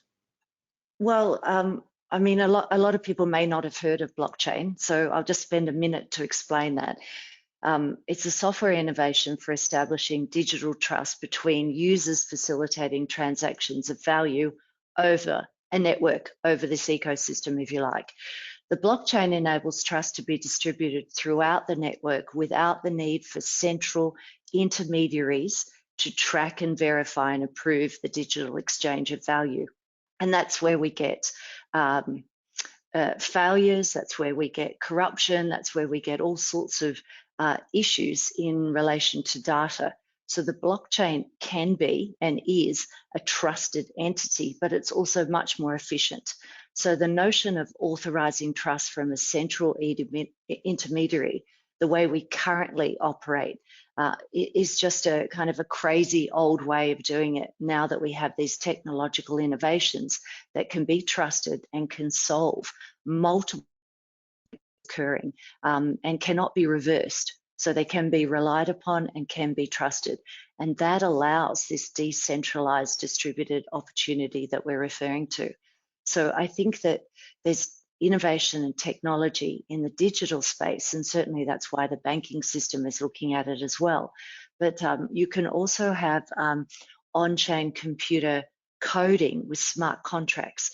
So the school I talked about, they don't have to sit there manually allocating this. There's a smart contract where they set the price that the dental hospital is prepared to pay.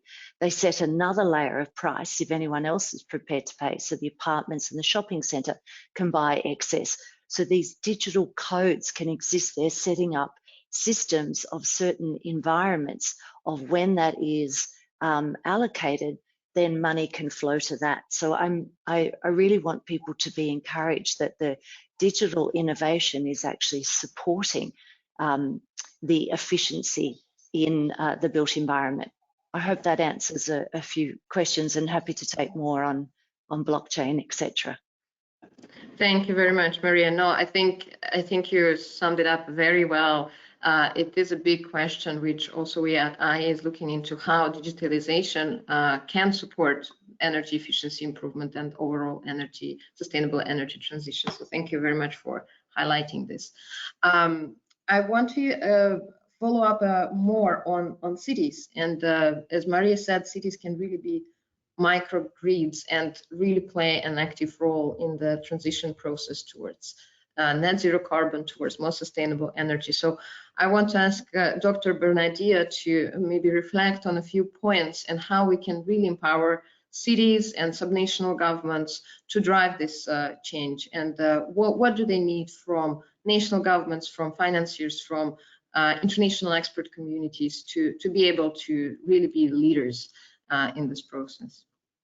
Thank you. I really enjoyed these discussions, especially on this blockchains, opportunities, and we know that COVID-19 gives us huge opportunities. A lot of cities have started also pushing these digitalizations that use this as a tool for, of course, building trust and being more accountable, more transparent, and having also participations of the citizens. So this is why we all are optimistic about the future, and hopefully we can make a big change in the next 10 years. Indeed, cities, local governments are the closest bodies to citizens. And if we look at these global outlooks, there are more than 10,500 cities that already committed to this net zero emissions and reducing the targets of greenhouse gas emissions, with 800 cities at the global level committed to this net zero emissions. So through this global covenant of mayors on climate change and energy, which UCAG ASPAC also plays an important role here as the Secretariat of GCOM for Southeast Asia, and with this campaign on net to zero and net to race to zero and race to resilience campaign, and in which the governor of Jakarta also plays an important role in this regards. We also have what we call it the platform of ASEAN Mayors Forums.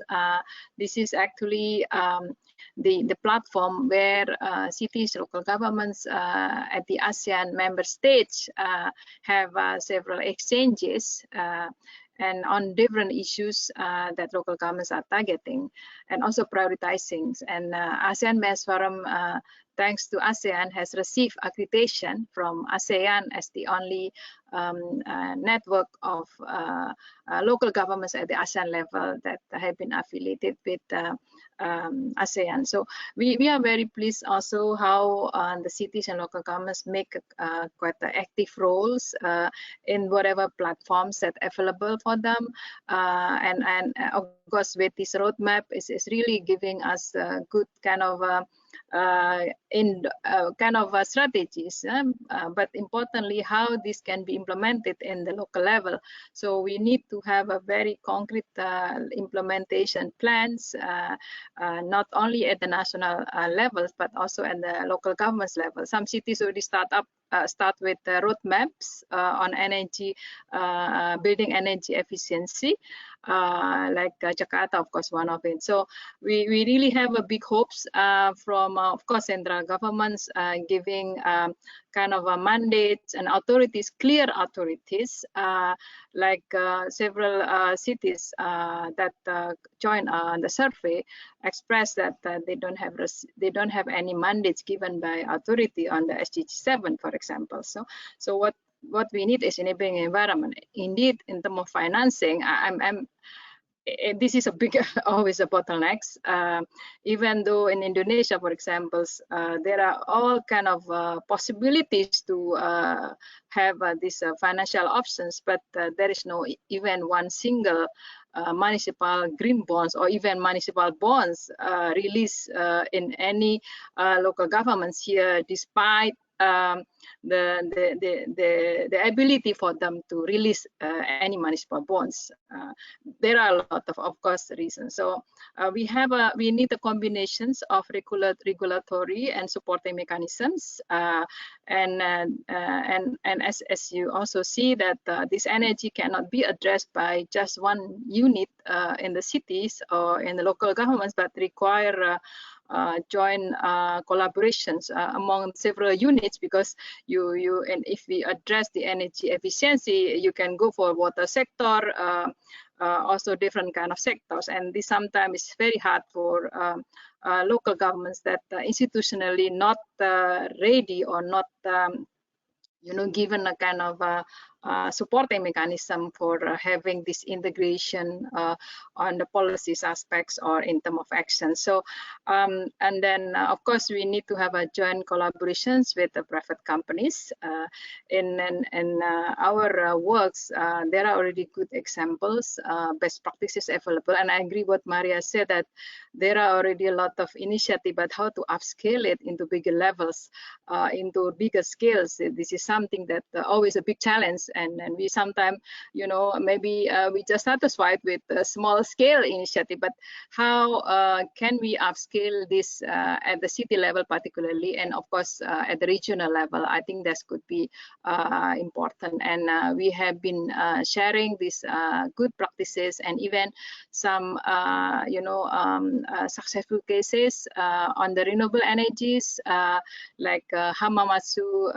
I think Senia, you know this one of the best practices that we also have been sharing among others as one of the largest solar panels that has been built in collaboration with a private company. So how these benefits are shared, how these risks also share, but what important is that what could be the monetary added value if we do all this kind of thing, because most of countries in ASEAN level are still having a different level of development. So the needs are different.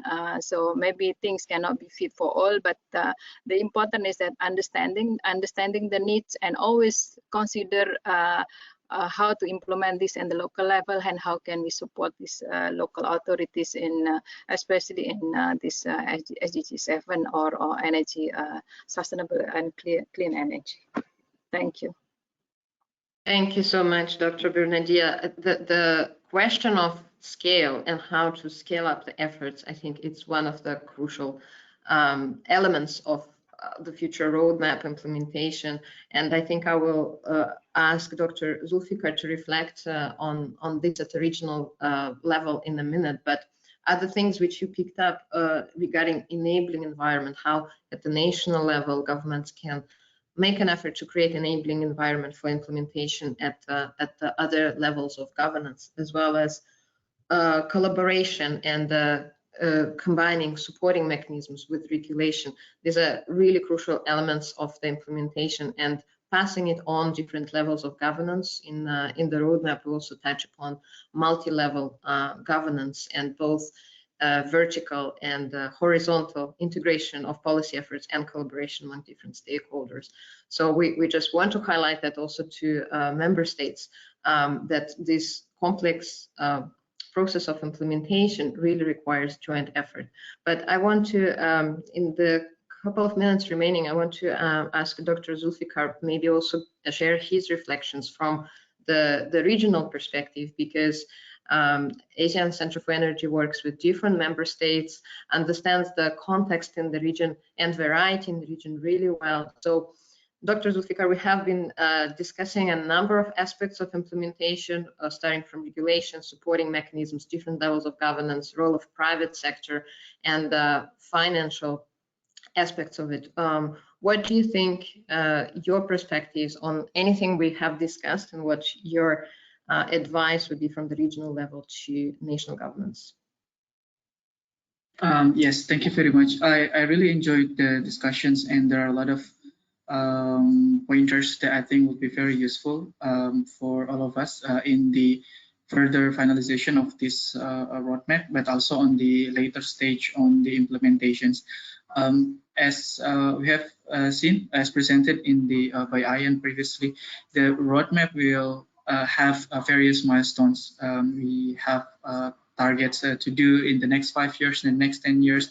But as you mentioned, what is most important is on how we can really implement that. And I think the first thing that would be a huge task for us is on how we can integrate this regional roadmap into their national counterparts. Best if it can be also in line and injected also into some sort of strategies or regulations that can be implemented in each country. And I also enjoyed the discussions coming from the subnational level. And I think it's also very important, especially noting that the huge chunk of buildings are currently in the city level, and having this integration between the regional roadmap and also in the national level and also in the subnational, as you mentioned, would be very important. And moving beyond that, regulatory is, of course, the specific measures, specific actions would be very important for us to have a discussion. Hopefully, it is something that can be measurable, so that we can see how those measures and actions can be impactful and can be measured in the achievement of the milestones in the roadmap.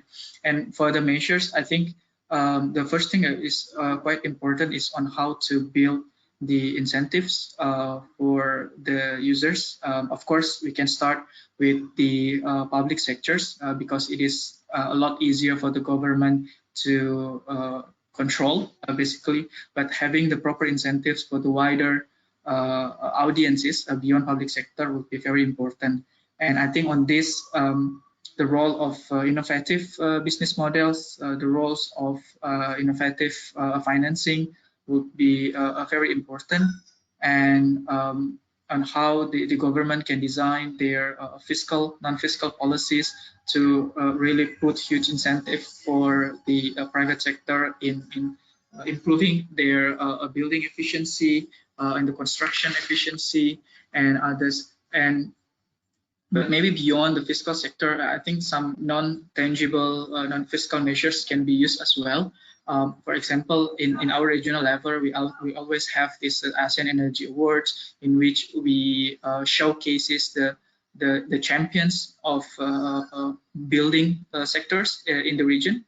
And I think that can be a good way to provide these non-fiscal incentives for building owners, building developers to really put the considerations for energy efficiency. And I think in the national level in Indonesia and other countries, they also have this similar approaches as well. And beyond the incentives, of course, the innovation needs to be done as well in the technical level, innovative solutions. And we had discussions before about the blockchain and others, but I think what is also should not be forgotten is that a building is not its own system, in a sense that it also requires supporting infrastructure. One thing that I can think of is in the power sector, in the power grid, on how we improve and design this power grid to be more flexible, smarter, so that the innovative solutions that we want to have in the building sector, say the DSM, the blockchains, the renewable energy certifications, and others can be done smoothly without any issues from the power grid side. So having a flexible power system will be also another thing. So building the measures around the incentives, around the innovations, and also supporting infrastructures would be, I think, things that we need to consider, and how to implement that in the various level, regional, national, and also subnational would be very, very important. Just one last, I think from our perspective as well as ASEAN Energy Outlook, we also found that, I think it was mentioned in the beginning that there is a data issue. So I think it might be important as well for us to probably support in capacity building, or in terms of gathering proper data for us to build the baseline on what we have now, but also on the later stage on the monitoring and evaluation.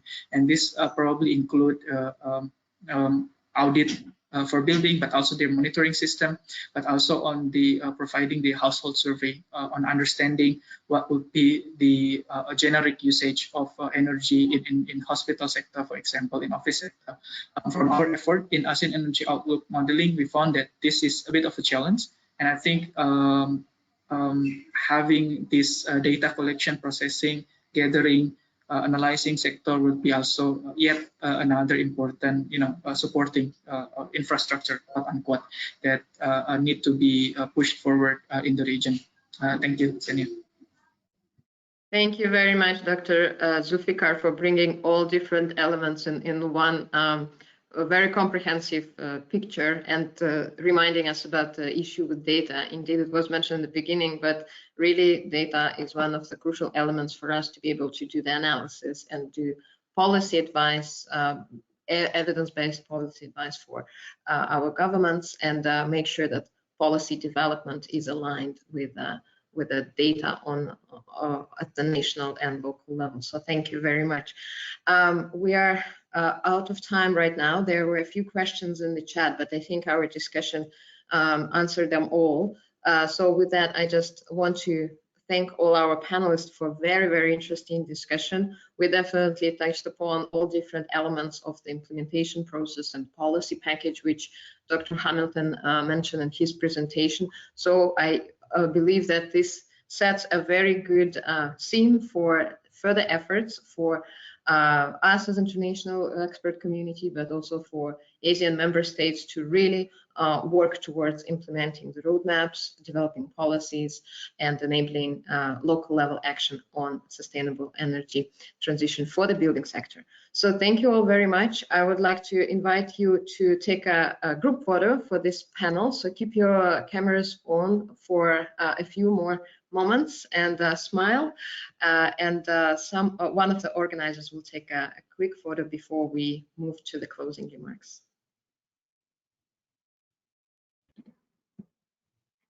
Thank you very much, Dr. Senia, for your excellent role as the moderator, and thank you as well to the other panelists for a great discussion. And now I would like to invite to all of the speakers and panelists to have a group photo. So please take your position and turn on your camera. Hiromi, can you please turn off the slides for a while? Thank you.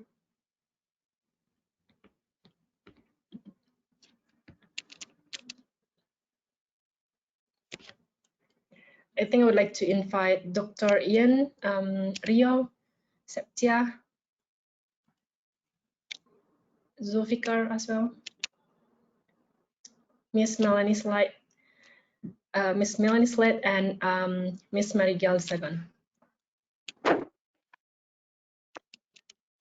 All right, in 3, 2, 1. Yes, one more time. 3, 2, 1. Thank you very much, everyone. And now is for the summary and the next step. I would like to invite Septia Buntara Supendi. He is currently serving as the Renewable Energy and Energy Efficiency Manager at ACE. He's also the manager of ASEAN German Energy Program with GIZ to pursue sustainable energy development in ASEAN. Septia, the floor is yours.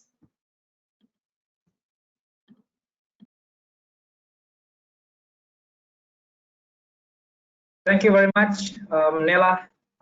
Dear participants, thank you for your participation in today's workshop.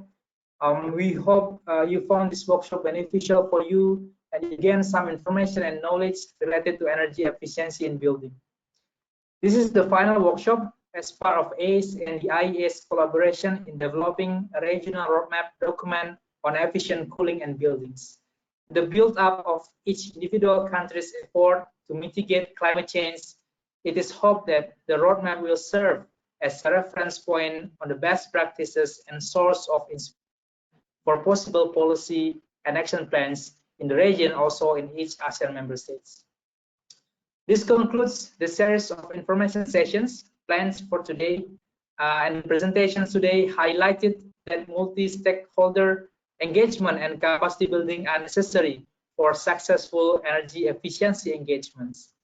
Presentations on sustainable bonds, how it catalyzes affordable housing, has been an eye-opener.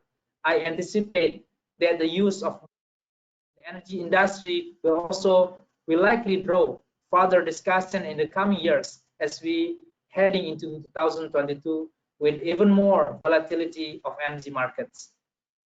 Identification of the gaps will be required prior to enable the right capacities to be built in each ASEAN member states. Demonstration projects to show best-in-class approaches will also provide confidence to other member states and also for the region sharing. Implementation should begin with the core policy recommendations such as building energy codes, benchmarks, and disclosure programs. The key areas will be the stepping stone for larger program and activities, and salary benefit of an efficient building will also have to be promoted and communicated as ways to boost economic activity. The public financing is crucial, and government needs to take the lead by creating demonstration projects more and more in the future. This has ripple economic effects. Also, innovative financing instruments such as the ENCON Fund, as presented, and this was a great example from Thailand before. Blended finance to buy down interest rate or de-risking projects or fund startups can be considered, while ESG bonds can be issued by needs much consideration and compliance and a more stronger cooperation. And interesting to note that ADB works with Thailand, Indonesia, and other countries can offer a service can be also a good practice as sharing best practice among the countries. Also, we are delighted to note the good practice from Cambodia, Jakarta, Thailand, and Vietnam. A commitment to enforce the green building codes was as the key driver to success of green building enforcement and program activities. A coordinated multi-agency approach to align the common goal was essential. Existing market posed the greatest challenge, but incentives were developed to try to encourage the adoption of green building code. In short, capacity building and financing are still avenue for further development as the level of maturity and the needs of countries and local councils are extremely different. Efforts to consider scale up are to be developed as well, as we heard from the discussion.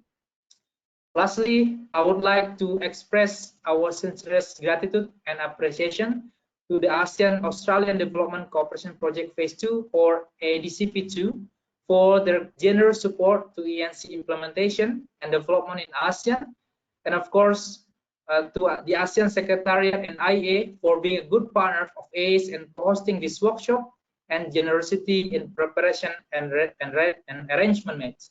Thank you again to all participants, and we hope to see you all again in the future.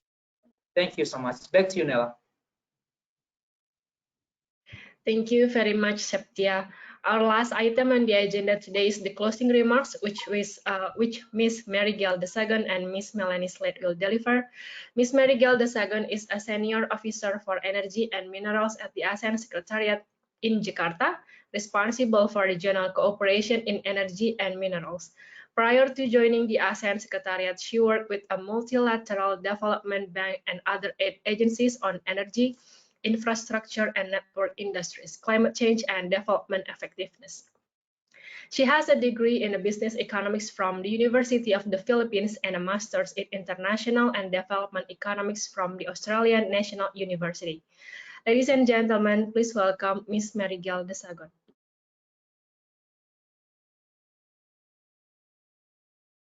Thank you. Hello. Can you hear me? Thank you, Nelia. Good afternoon to everyone. Thank you for this opportunity to be giving a brief remarks from the ASEAN Secretariat for this very interesting and engaging discussions. I thank IEA and ACE for organizing these discussions and for these last 2 days, as well as the previous series of discussions. IEA has been a strategic partner to ASEAN and ACE and ASEC in helping not only with this energy efficiency project, this road mapping process, but in a host of other topics that help ASEAN pursue its energy priorities. Special appreciation goes to ADCP2 and the Australian mission to ASEAN for the enormous support for this project as part of a long series of assistance provided to ASEAN energy cooperation since 2018.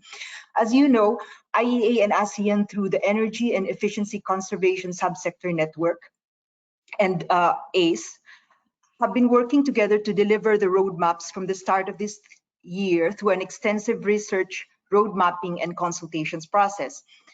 As we heard earlier, today's webinar is a continuation of a series. The first one, about 300 participants from across Southeast Asia and other parts of Asia joined the first workshops.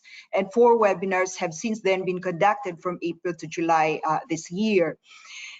We much appreciated the enthusiasm and valuable inputs received from the speakers and participants that has fed into the current draft report. This project was first conceived as part of the ASEAN program to achieve its regional energy intensity reduction targets way earlier in 2018 or 2019 with IEA's strong support. But the project's contribution has now taken a more urgent pitch as ASEAN and its partners, including IEA and Australia through ADCP, and indeed everyone, strives to concretize strategies to pursue sustainable energy in a post-pandemic world and contribute to ASEAN's holistic response to decarbonization and climate change. The immediate project aim was to produce a set of draft roadmaps on energy efficient buildings and construction and sustainable cooling for the consideration of ASEAN member states, and perhaps in the process marshal the regional and collective resolve to advance the contribution of EE in the building sector in ASEAN, specifically to achieve ASEAN's 32% energy intensity reduction target by 2025.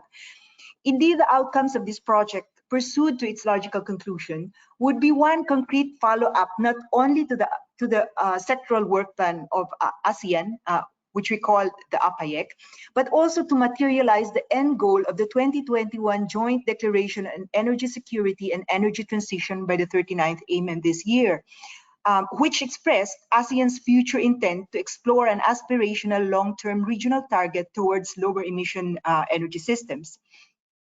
For ASEAN, addressing the mounting demand from cooling and buildings are essential energy efficiency measures alongside ASEAN's efforts on overall demand-side management and the forthcoming focus on the transport and industrial sectors by ASEAN, specifically on energy efficiency.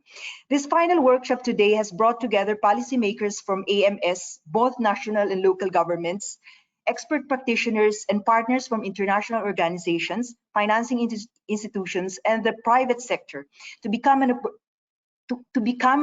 an opportunity today to examine and enrich collective and individual response to support net zero carbon, energy efficient and resilient buildings and cooling. We hope to see both roadmaps for cooling and buildings launched by early next year.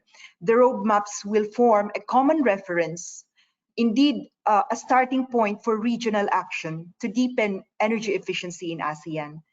We hope the first of many.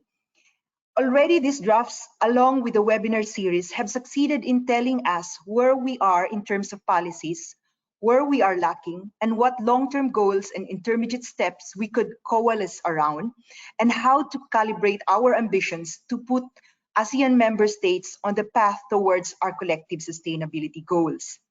These roadmaps, which set out recommendations for policymakers in ASEAN, are voluntary and are not prescriptive, and this we acknowledge.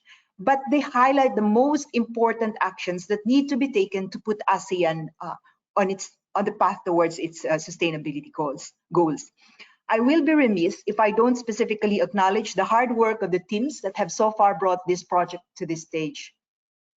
This would be the team of staff and expert consultants from IEA led by Ms. Melanie Slade and Emily McWalter, as well as ACE with the core team led by Septia. The ADCP team led by Adrian and now Tim, as well as Irene and Catherine, who are not only instrumental with funding support, but especially during project conceptualization. Our team at the Energy and Minerals Division, especially Indra of the ASEAN Secretariat, as well as the active guidance of Thailand as chair of the EE and CSSN, and to the EE and C focal points from member states. Last but not least, our gratitude to our resource speakers in joining this event today to strengthen this road mapping process. I think I can speak for everyone here today in saying that ASEAN energy cooperation is benefiting quite a lot from reflecting on the diversity of needs and enabling environments, as was discussed today, the practical examples and implementation experience, and the very nuanced discussions on policy opportunities, financing and technology innovations, and supporting infrastructure, and finally bringing this to scale. We hope this event could give new insight and additional information to all and impel us towards regional action. We look forward to help pursue further implementation. Thank you very much, and over to you, Nelia. Thank you. Thank you very much.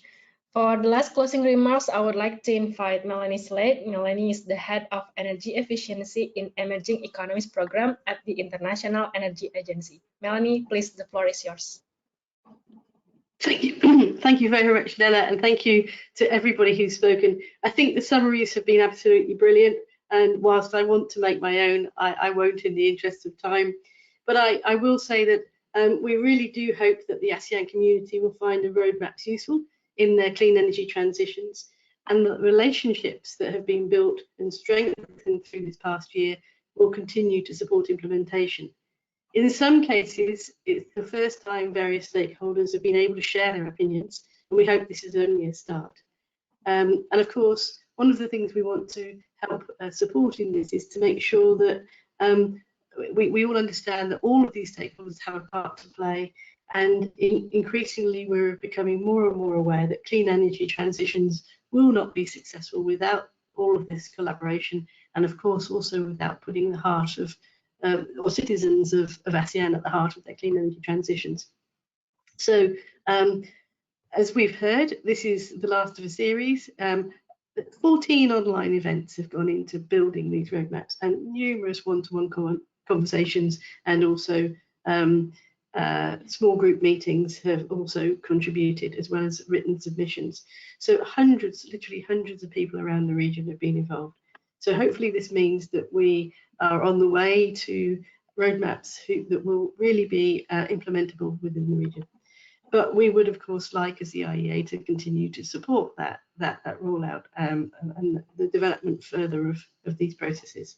And then just a final thank you, of course, to everybody who's been involved, and in particular ACES partners, the ASEAN Australian Development Cooperation Programme as a very important funders, and very much, of course, the ASEAN Secretariat for their guidance throughout this process. So thank you all. And I look forward to working with you all again on the next project next year.